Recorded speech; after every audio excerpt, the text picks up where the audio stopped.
everybody has to figure it out for themselves. But the way we look at it is it impacting your functioning? Do you now have legal troubles? Have you lost your marriage, a job? Are your children not talking to you? Thank you guys for focusing on family and marriage, because I think that's such an important core value that our communities and our societies need. Seeds for your marriage.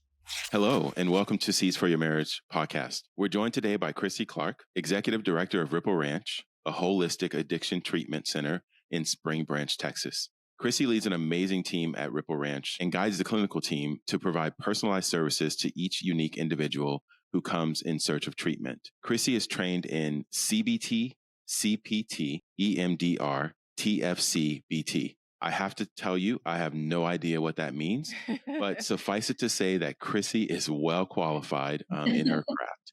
So Chrissy, welcome to the show. Thank you. Welcome.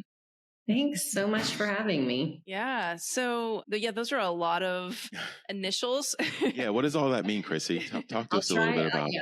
I'll try not to slip into all of the acronyms because they can get kind of confusing. So different types of trauma that I'm trained in. EMDR stands for eye movement desensitization reprocessing. And so that's a type of trauma treatment that uses eye movements or bilateral stimulation to help people process trauma. CBT is cognitive behavior therapy. And with cognitive behavior therapy, you're kind of looking at like, what are the core beliefs that are impacting sort of the way you view life, and how is that impacting like the way you feel about yourself, the world, other people. So it's more of a cognitive approach, thus the name cognitive behavior therapy. And CPT is cognitive processing therapy, which is a form of cognitive behavior therapy that was designed to address specifically trauma. So it was, I believe, first used by the military, which a lot of our treatments are kind of tested out on our military. So CPT is CBT for trauma. Okay. And then the TFCPT is for children. So I see. Okay.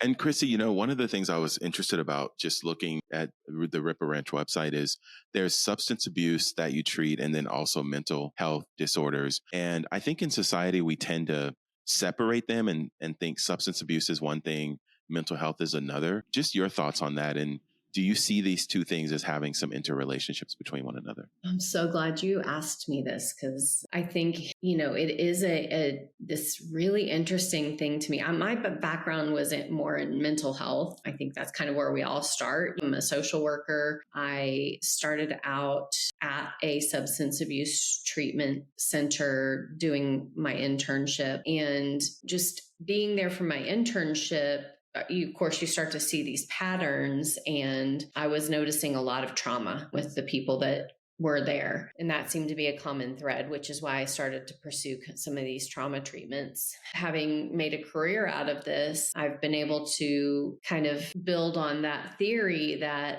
a lot of the people that we're dealing with at a substance or treatment centers, not all, you can't say all, you never can say all, but I would say, most of them that I have interactions with or am working with are struggling with mental health issues. So, for example, you might have someone come in who is using meth, and you have the opportunity to sit and talk with them or do their intake, and you find out that they're having some type of auditory or visual hallucinations. So can detoxing off of alcohol. But then as you're talking to that person and getting a history, you find out that maybe the first time they had a visual hallucination was when they were 6.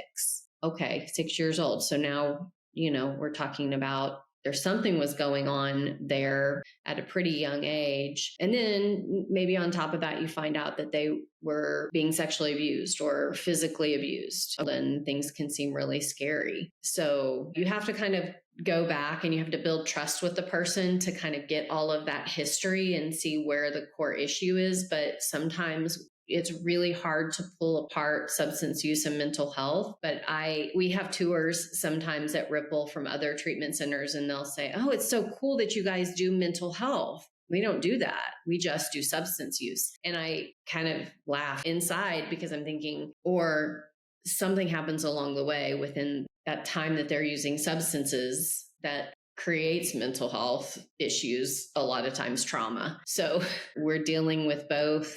It's really hard to pull those apart. And I don't think of them as separate issues. Yeah, I love that. I guess, what am I thinking here? So I'm thinking about the fact that a lot of people talk about, Chrissy, well, maybe they just haven't hit rock bottom yet, right? Mm-hmm. And I've heard that a lot, and especially growing up, that, well, when they hit rock bottom, that'll be the point at which they decide that they want to get some help. How about the folks that come to it doesn't have to be that way though. I guess is maybe the thing I'd push against is, why do we have to hit rock bottom? So what is the typical person that comes to Ripple Ranch, and maybe just where are they in life, and how did they get to the place that they're reaching and raising their hand saying, I need help?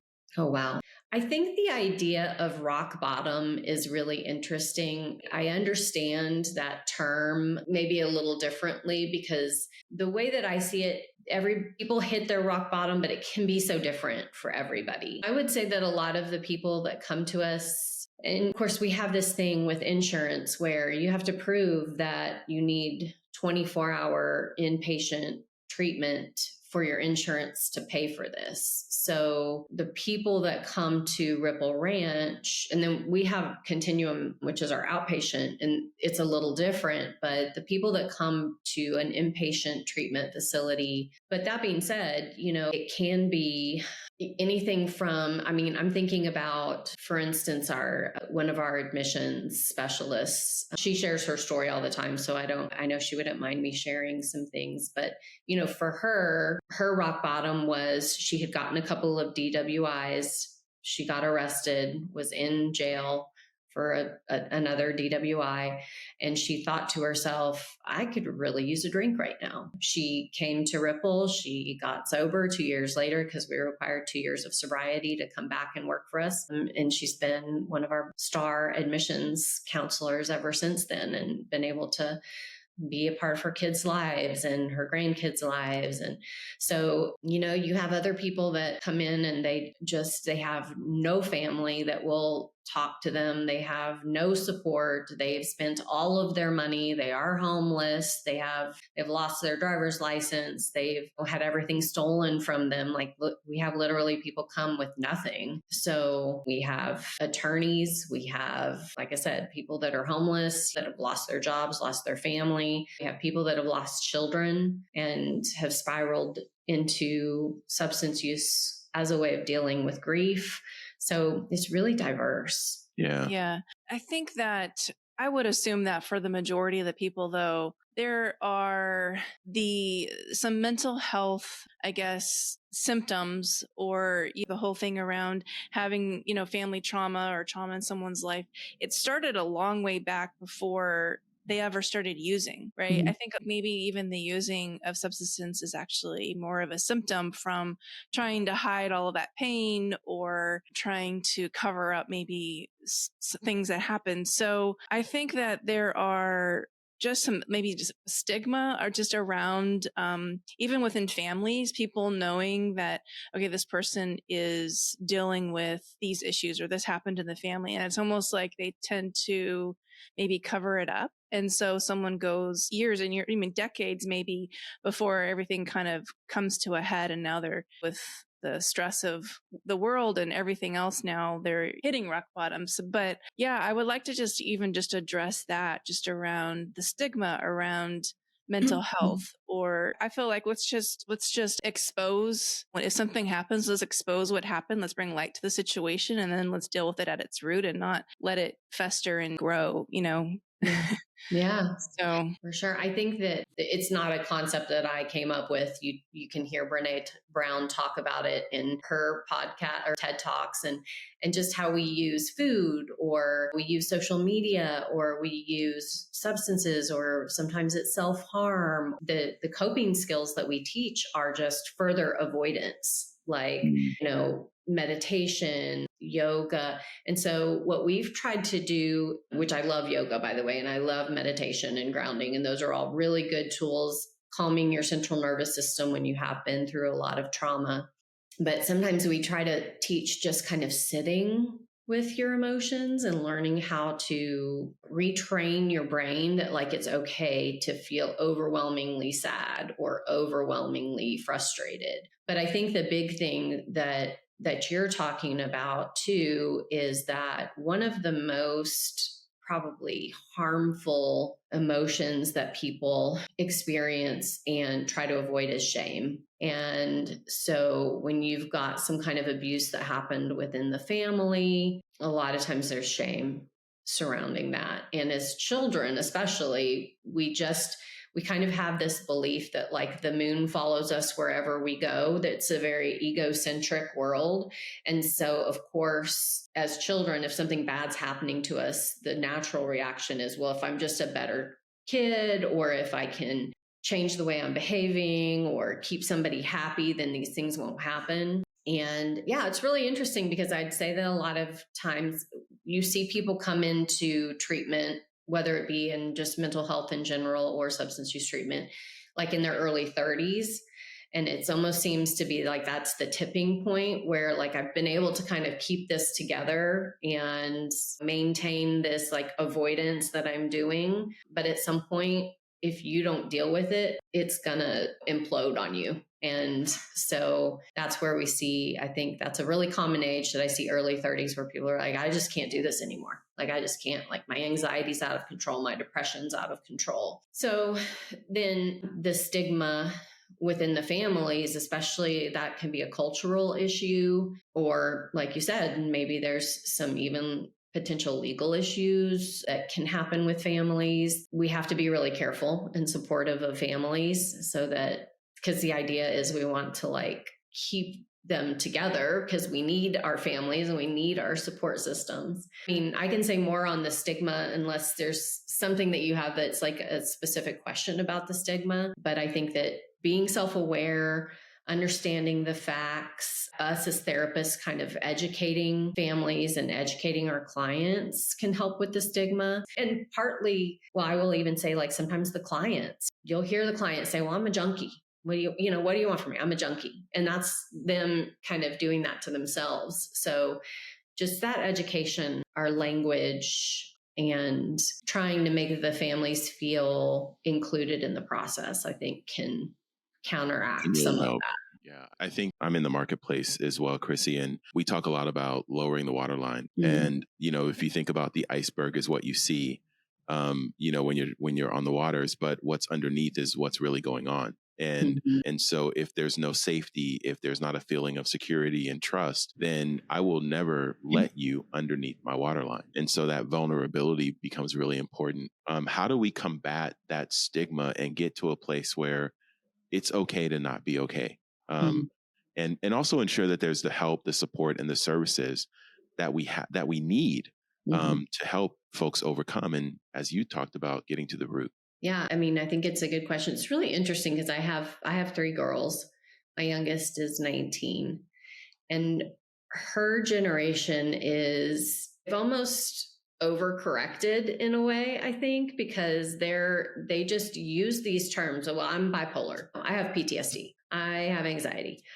They sort of use them in almost a flippant. Once we start talking about it and we open up those lines of communication, what we see is that most families have mental health issues that they're dealing with someone in their family. It's not unusual. It's more normal than anything. That's so true.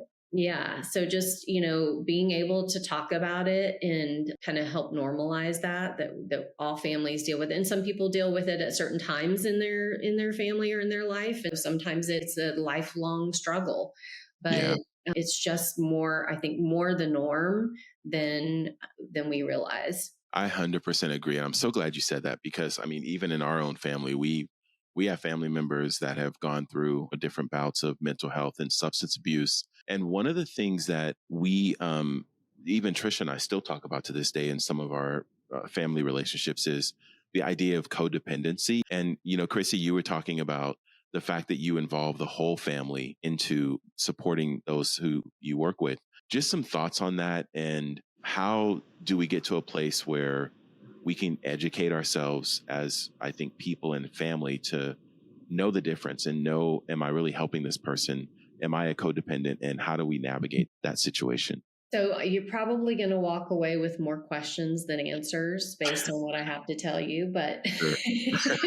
I just kind of was exposed to some information about the idea of codependency. And that whole idea, kind of where it comes from. It is a 12-step AA concept. There's been a lot of books written about codependency. There's very little evidence that codependency actually exists. So you'll see behaviors and symptoms that aren't necessarily always there. So if we think about codependency or people using substances as a crisis situation, you can't really look at the family and say, oh, this is a diagnosis, this is a disorder. And so we kind of feel like it's created a lot of toxic responses to substance use in the substance use world. But I think that there's not really a perfect formula for it. So one of the examples I heard was a guy who his mom was an alcoholic and he was also in recovery. And he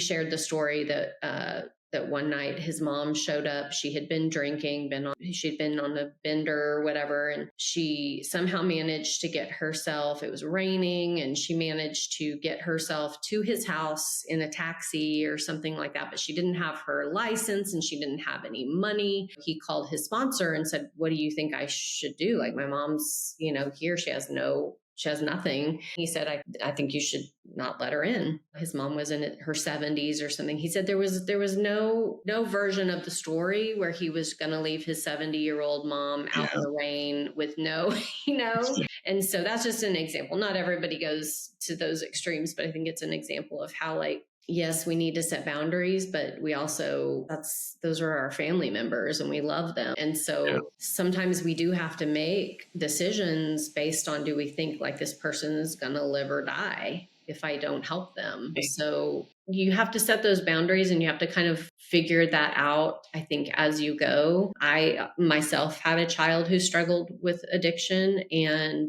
it's not easy. I can tell you it's not easy.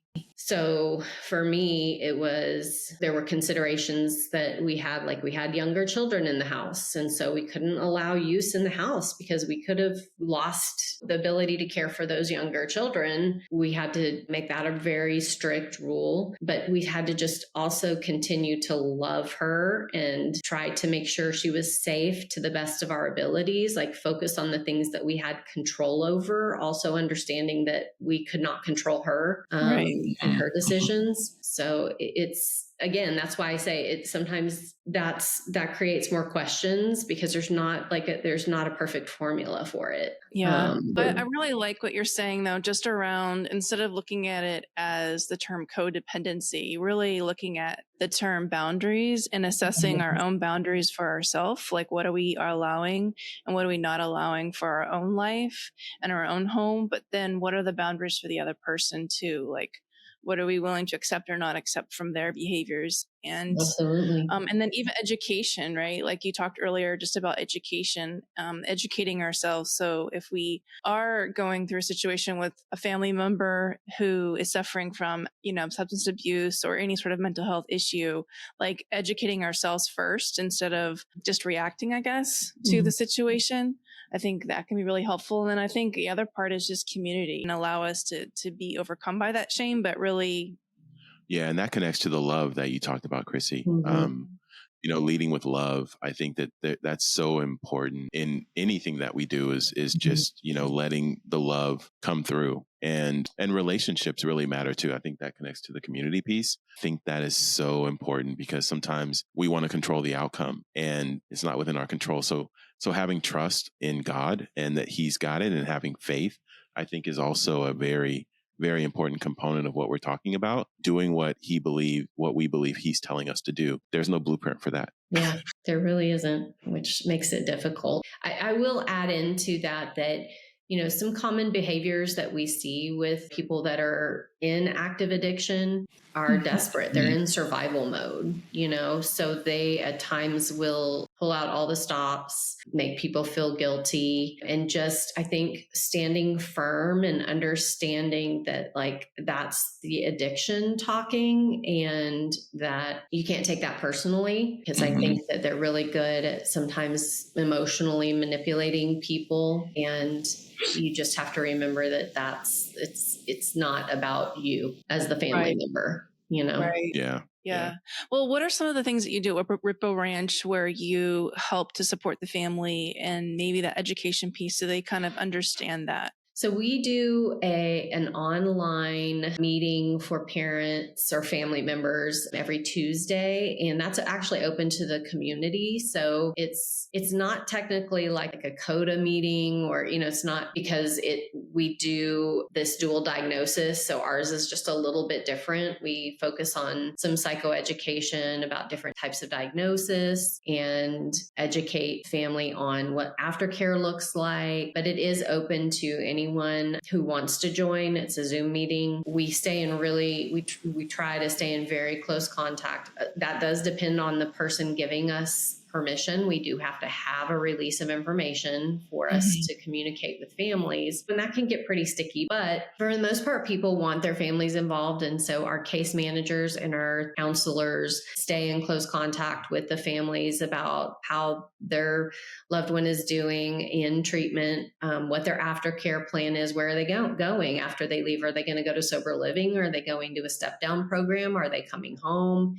And we will do family sessions as well, remote family sessions. You find good participation from the family, that many are willing to come around and really go through the online sessions and be there and get the education and the knowledge that they need to really support aftercare and when their family members leave Ripple Ranch? It really depends on where the family is. Unfortunately, we know that I think that the average is like 8 treatment centers before you achieve sobriety. And I think that that's kind of, I wish that we were able to keep people longer. Usually insurance pays for about 30 days. And, if you've been using hard drugs for 15 years, 30 days is not usually ideal. But so for some of these families, they've done this so many times and they're just not all that involved. They've made those decisions to let the person figure it out on their own. So I would say it's maybe half and half, half of the families are super involved. They want to know what's going on. They want to be part of the aftercare plan. They are attending the meetings. But some of the families are, you can tell, just very burned out, compassion fatigue at this point. So I noticed that Ripple Ranch, high completion rate, and also very, very high satisfaction rate. And I can imagine that one of the greatest joys that you have is seeing someone go on to thrive. So obviously you're having results. And I'm curious, because we are about thriving individuals, marriages, and families. And you said early on that we need that.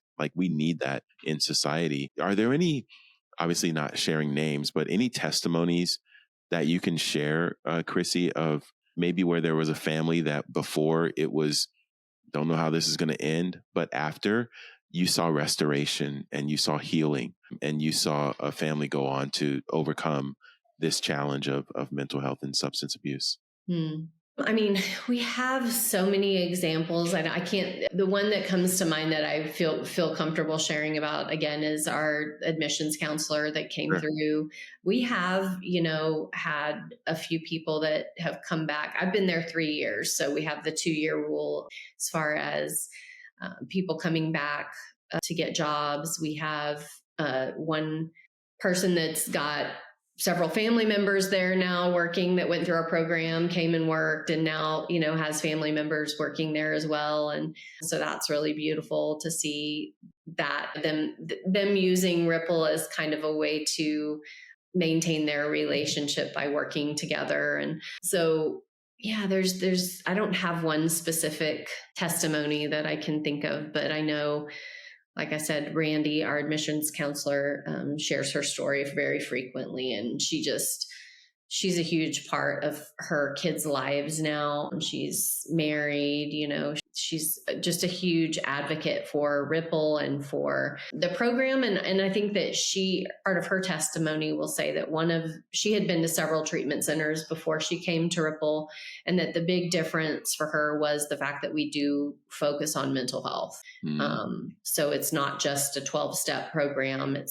We do some AA stuff, but we expose them to different types of support meetings, as well as some just types of alternative therapies. Like they start their every day with yoga, they do Reiki, they do Tai Chi, we have canine therapy. We're actually in the process of starting equine therapy with a horse sanctuary that's very close to our facility. So we like to do those types of alternative treatments that work for a lot of people. But then we also very deliberately incorporate our evidence-based treatments. So we do a lot of the dialectical behavior therapy, a lot of this cognitive behavior therapy. So they have groups, they have trauma groups, grief groups. So I think that is kind of the feedback that we hear more often than not, is that it's the focus on the mental health that really it makes us different. So I hope more treatment centers will consider taking that approach. I hope so too, to bring the average down from 8. Yes. Absolutely. Yeah. Well, we do a lot of couple retreats and workshops. We teach program on couple communication. And so we've heard a lot of different stories, and there are a lot of families, like you said, it's very common. I mean, I think every family probably has at least one person that, is suffering from addiction or from any sort of mental health type thing. And so, I just really felt like every couple of our podcasts, we just try to address this issue because it's affected our family. It's affected some, a lot of families that we know. And if there's any way that we can bring just education to people and just support, if we feel like, we both are trained ministers and we do a lot with, inner healing. And so part of what we do is just really, I feel like we partner with people like you, partner with people who, have all of the acronyms behind their name, and do all of the deep work stuff, the deep trauma work, but feel like we can help also come alongside those people and help people understand how to relate to one another as, families, how to really get to the root of, maybe some things with their faith and their identity and things like that. So we just thank you. Thank you for just being on here and talking with us.